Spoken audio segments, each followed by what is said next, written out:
உலகத் தமிழர்களின் உயிர்நாதம் உண்மை தமிழ் தொலைக்காட்சி.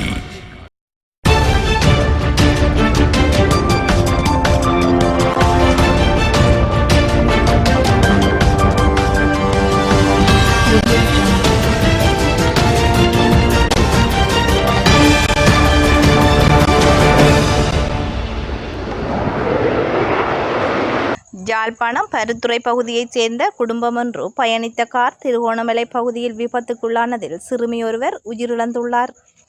குறித்த சம்பவத்தில் காரில் பயணித்த சிறுவன் படுகாயமடைந்த நிலையில் திருகோணமலை வைத்தியசாலையில் அனுமதிக்கப்பட்டுள்ளார்.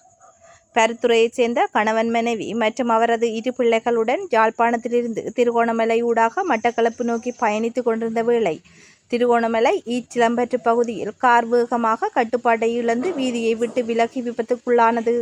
விபத்தில் கணவன் மனைவி இருவரும் காயங்களின்றி தப்பித்த நிலையில் அவர்களது மகளான 6 வயதுடைய நிதர்சன் ஆதித்யா எனும் சிறுமி உயிரிழந்துள்ளார். அவர்களது மகனான 4 வயதுடைய நிதர்சன் அதிரேஸ் எனும் சிறுவன் படுகாயமடைந்த நிலையில் மூதூர் வைத்தியசாலையில் அனுமதிக்கப்பட்டு பின்னர் மேலதிக சிகிச்சைக்காக திருகோணமலை வைத்தியசாலைக்கு மாற்றப்பட்டுள்ளார். சம்பவம் தொடர்பில் இச்சிலம்பற்று போலீசார் மேலதிக விசாரணைகளை முன்னெடுத்துள்ளனர்.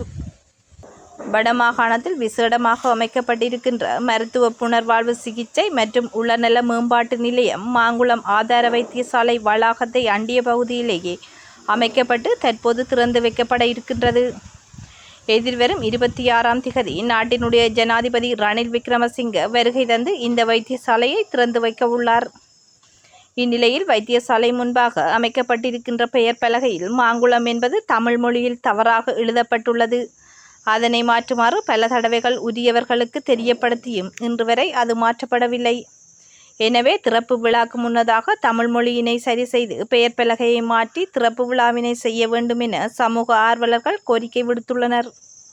அனுராதபுரம் சிறைச்சாலையில் தடுத்து வைக்கப்பட்டுள்ள நண்பருக்கு உணவு பார்சலில் ஹெரோயின் மற்றும் ஐஸ் போதைப் பொருட்களை மறைத்து வைத்து கொண்டு சென்ற ஒருவர் கைது செய்யப்பட்டுள்ளார். கைது செய்யப்பட்டவர்கள் அனுராதபுரம் ஜெயஸ்ரீபுர பிரதேசத்தை சேர்ந்த 43 வயதுடையவர் ஆவர். சந்தேக நபர் போதைப்பொருள் விற்பனை செய்த குற்றச்சாட்டில் விளக்கமறியலில் வைக்கப்பட்டு அண்மையில் பிணையில் விடுவிக்கப்பட்டவர் என போலீசார் தெரிவித்துள்ளனர்.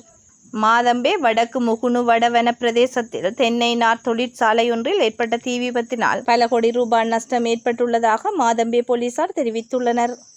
இந்த சம்பவம் இன்று வியாழக்கிழமை இடம்பெற்றுள்ளது. மின்கசிவு காரணமாக இந்த தீப்பரவல் ஏற்பட்டிருக்கலாம் என சந்தேகிப்பதாக போலீசார் தெரிவித்துள்ளனர். இந்த அனர்த்தத்தில் தொழிற்சாலையில் பல கோடி ரூபாய் பெறுமதியான தென்னை நார்கள் காணப்பட்டுள்ளதுடன் அவற்றை சிலவற்றை எவ்வித சேதமின்றி மீட்க முடிந்ததாக போலீசார் தெரிவித்துள்ளனர். இந்நிலையில் தீப்பரவலை கட்டுப்படுத்தும் பணிகள் சிலாபம் மாநகர சபையில் தீயணைப்பு படையினரால் மேற்கொள்ளப்பட்டதாக போலீசார் மேலும் தெரிவித்துள்ளனர். சீரற்ற காலநிலை காரணமாக பாதிக்கப்பட்ட மலையக தொடருந்து சேவைகள் மீண்டும் வழமைக்கு திரும்பியுள்ளன. நிலவும் சீற்றம் காலநிலை காரணமாக கப்புத்தளை பண்டாரவளைக்கு இடையில் இன்று மரங்கள் மற்றும் மண்மேடு சரிந்து விழுந்தமையால் தொடருந்து சேவைகள் பாதிக்கப்பட்டிருந்தன. சீரற்ற வானிலை காரணமாக கடந்த 3 நாட்களில் 300,000க்கும் அதிகமான வாடிக்கையாளர்களுக்கு மின்சாரம் துண்டிக்கப்பட்டுள்ளதாக மின்சாரம் மற்றும் எரிசக்தி அமைச்சர் கஞ்சன விஜயசேகர தெரிவித்துள்ளார். அமைச்சர் தனது உத்தியோகபூர்வ எக்ஸ் கணக்கில் குறிப்பொன்றையிட்டு இதனை தெரிவித்துள்ளார். 36,900 மின்சார துண்டிப்பு சம்பவங்கள் பதிவாகியுள்ளன.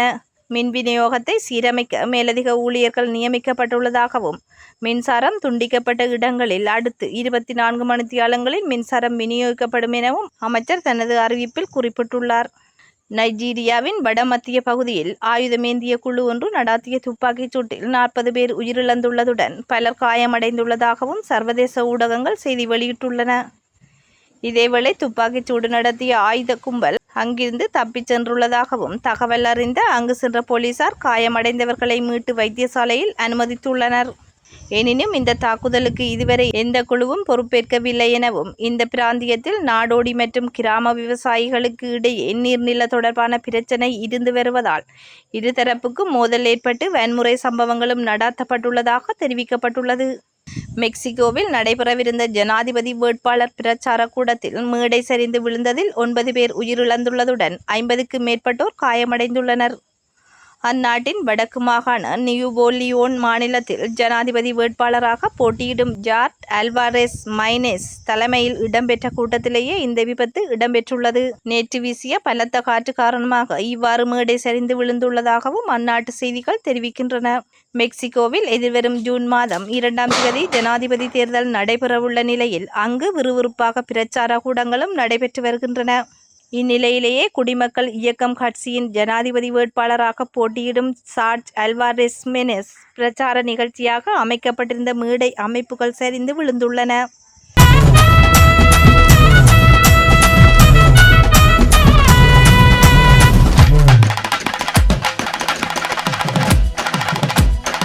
உலகத் தமிழர்களின் உயிர்நாதம் உண்மை தமிழ் தொலைக்காட்சி.